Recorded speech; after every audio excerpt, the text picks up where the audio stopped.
Halo everyone, kenalin namaku Ayu Nurul Khotimah. NIM 2301021322 dan 2301030228. Saya dari Prodi Akuntansi dan Perpajakan. Di sini saya ingin memenuhi tugas ujian akhir semester yang diberikan oleh Ibu Irma Indira SAK MAK selaku dosen pengampu saya mata kuliah Manajemen Keuangan 2. Nah, pada video ini saya ingin membahas mengenai materi biaya modal. Oke, yang pertama yaitu definisi biaya modal. Nah, biaya modal atau cost of capital adalah biaya real yang harus dikeluarkan oleh perusahaan untuk memperoleh dana baik yang berasal dari hutang, saham preference, saham biasa, dan laba ditahan untuk mendanai suatu investasi atau operasi perusahaan. Nah, biaya modal dapat didefinisikan juga sebagai tingkat keuntungan yang diharapkan atau tingkat keuntungan yang diisyaratkan. Nah, penentuan biaya modal ini dimaksudkan untuk mengetahui berapa besarnya biaya real yang harus dikeluarkan perusahaan untuk memperoleh dana yang diperlukan. Dari sisi investor, tinggi rendahnya required rate of return merupakan tingkat keuntungan. Sedangkan bagi perusahaan yang menggunakan dana merupakan biaya modal yang harus dikeluarkan untuk mendapatkan modal sendiri. Selanjutnya ada faktor yang mempengaruhi nilai komposisi biaya modal, yaitu yang pertama ada faktor yang tidak dapat dikendalikan perusahaan, yaitu faktor tingkat suku bunga dan tarif pajak. Yang kedua, faktor yang dapat dikendalikan perusahaan, yaitu yang pertama ada kebijakan struktur modal, yang kedua kebijakan dividen, dan yang ketiga kebijakan investasi. Selanjutnya yaitu ada biaya hutang jangka panjang. Nah, biaya hutang jangka panjang atau cost of debt ini ditetapkan dengan variabel antara lain tingkatan biaya bunga saat ini, bangkrutnya suatu perusahaan, dan keuntungan pajak bagi perusahaan dengan adanya hutang. Nah, utang ini dapat diperoleh dari lembaga pembiayaan dengan menerbitkan surat pengakuan hutang atau obligasi. Jadi, biaya utang yang berasal dari pinjaman itu merupakan bunga yang harus dibayar oleh perusahaan.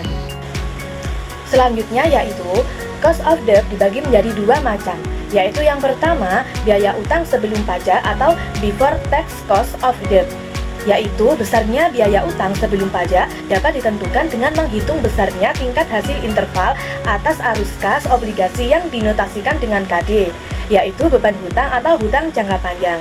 Nah, yang kedua yaitu biaya utang setelah pajak atau after cost of debt, yaitu perusahaan yang menggunakan sebagian sumber dananya dari hutang akan terkena kewajiban membayar bunga. Nah, bunga ini merupakan salah satu bentuk beban bagi perusahaan. Dengan adanya beban bunga ini akan menyebabkan besarnya pembayaran pajak penghasilan menjadi berkurang. Oleh karena itu, biaya modal yang dihitung juga harus sesuai. Maka, biaya hutang ini perlu disesuaikan dengan pajak. Nah, untuk menghitung biaya hutang setelah pajak yaitu menggunakan rumus sebagai berikut. KD sama dengan KB dikali 1 dikurangi tax, di mana KD berarti biaya utang setelah pajak, KB yaitu utang sebelum pajak, dan tax tingkat pajak atau tarif pajak. Kemudian ada contoh soal. PT ABC mengajukan pinjaman ke Bank XZZ dengan tingkat bunga per tahun adalah 10%. Nah, tingkat pajak penghasilan sebesar 40%. Kemudian penyelesaiannya yaitu biaya hutang setelah pajak adalah KD sama dengan KB dikali 1 dikurangi P, yaitu 0,10 dikali dengan 1 dikurangi 0,4 sama dengan 0,06 atau 6%. Selanjutnya yaitu biaya modal saham preferred. Nah, biaya modal saham preferred atau cost of preferred stock atau KP adalah biaya real yang harus dibayar apabila perusahaan menggunakan dana dengan menjual saham preferred. Nah, biaya modal saham preferred ini diperhitungkan sebesar tingkat keuntungan yang diisyaratkan oleh investor pemegang saham preferred. Nah, dalam hal ini, tingkat keuntungan yang diharapkan oleh investor merupakan biaya yang harus ditanggung emiten. Saham preferred mempunyai sifat campuran antara hutang dan saham biasa. Mempunyai sifat hutang karena saham preferred mengandung kewajiban yang tetap untuk memberikan pembayaran dividen secara periodik. Kemudian memiliki sifat seperti saham biasa karena saham preferred ini merupakan bukti kepemilikan perusahaan yang mengeluarkan saham preferred tersebut. Nah, demikian pula ketika perusahaan itu terpaksa dilikuidasi, maka perusahaan pemegang saham preferred ini mempunyai hak untuk didahulukan sebelum pemegang saham biasa. Jadi, pembayaran dividen saham preferred itu dilakukan setelah pendapatan dikurangi pajak. Sehingga biaya modal saham preferred tidak perlu lagi disesuaikan dengan pajak.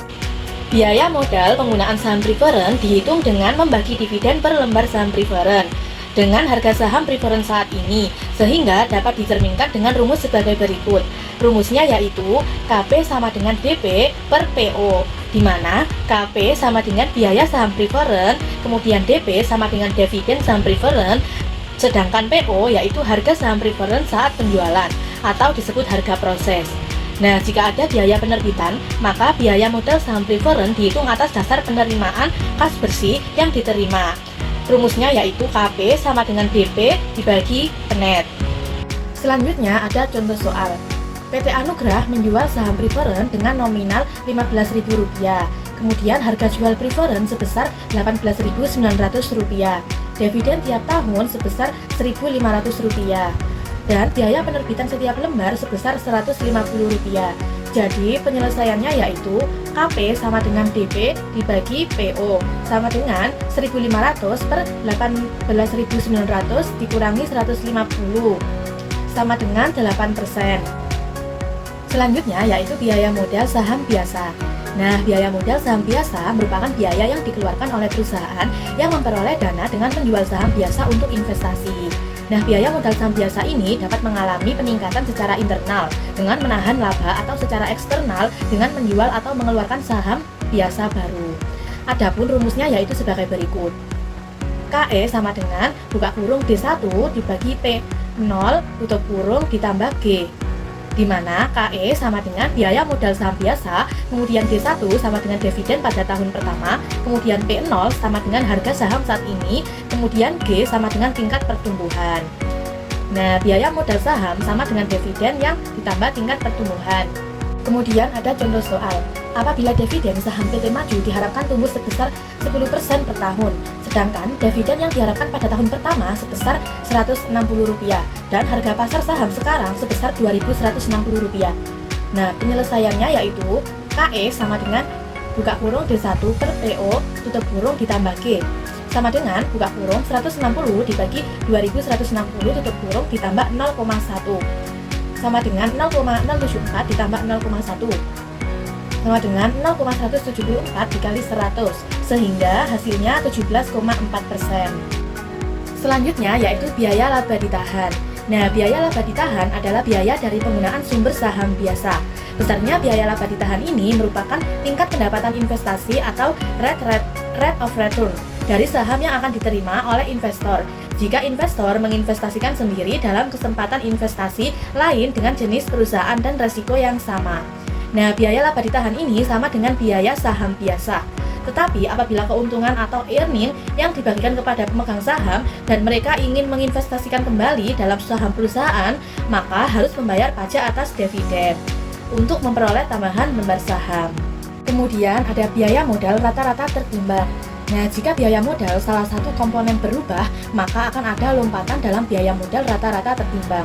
Misalkan saja struktur modal yang dilakukan oleh perusahaan adalah modal saham, hutang, dan saham preferred sebesar 60%, 30%, dan 10% berturut-turut.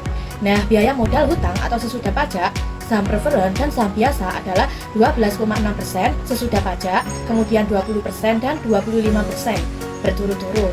Nah, WACC untuk komposisi tersebut adalah WACC sama dengan 0,3 dikali 12,6, kemudian ditambah 0,1 dikali 20, kemudian ditambah 0,6 dikali 25, sehingga WACC sama dengan 20,78%.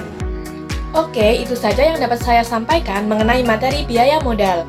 Semoga bisa bermanfaat. Dadah!